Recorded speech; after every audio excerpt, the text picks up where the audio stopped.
Anytime, anywhere, and without preconditions. That's Washington's latest offer to Pyongyang on opening a dialogue over its nuclear program.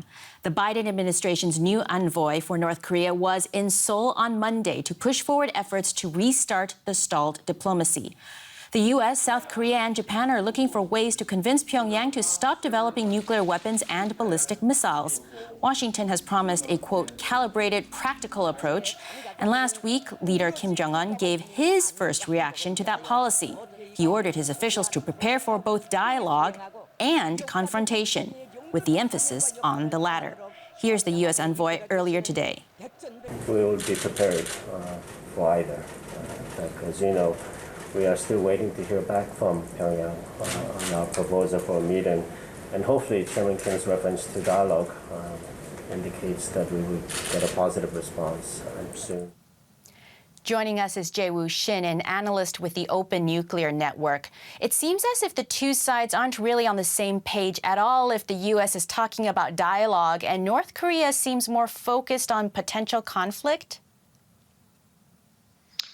That's right. The United States and its counterparts in South Korea and Tokyo is obviously focusing on the dialogue part of the expression that received much attention last week, where Kim Jong Un is reported to have said that the country should prepare for both dialogue and confrontation. The expression from last week in itself is not particularly new, I would say.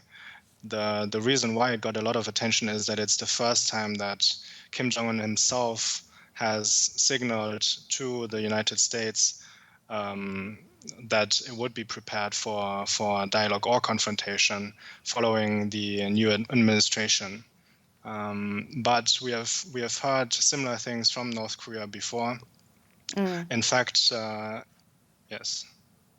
Well, I'm wondering how much is Pyongyang's lack of interest or lack of eagerness, related to Kim Jong Un already having had photo ops with America already, formerly with President Trump in Singapore and Vietnam, and also at the DMZ. So there's no sense of urgency.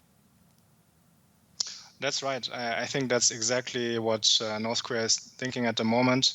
In fact, in May 18 this year, we have seen a statement from North Korea's first Vice Foreign Minister, Choi Sun-hee, in which she said exactly that North Korea wouldn't be giving away opportunities like Singapore and Hanoi anymore unless there's a change in US policy.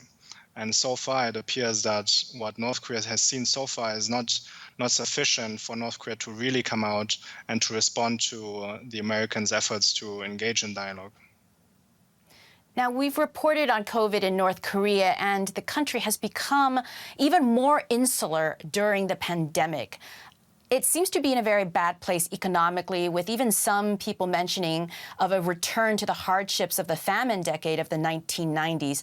How much is this a factor in driving Pyongyang's foreign policy? First of all, we do not believe it to be as bad as in the 90s, but certainly it's a very serious situation. In fact, during last week's plenary meetings in North Korea, Kim Jong Un is reported to have put a lot of focus on the dire food situation. So that's domestically where the focus lies by the government. And it's indeed a factor that could play a role in its foreign relations. There has not been any major engagement with basically any country in person for quite some time now. And this is clearly due to the COVID-19 situation. Jae-woo Shin, thank you so much for joining us. Thank you.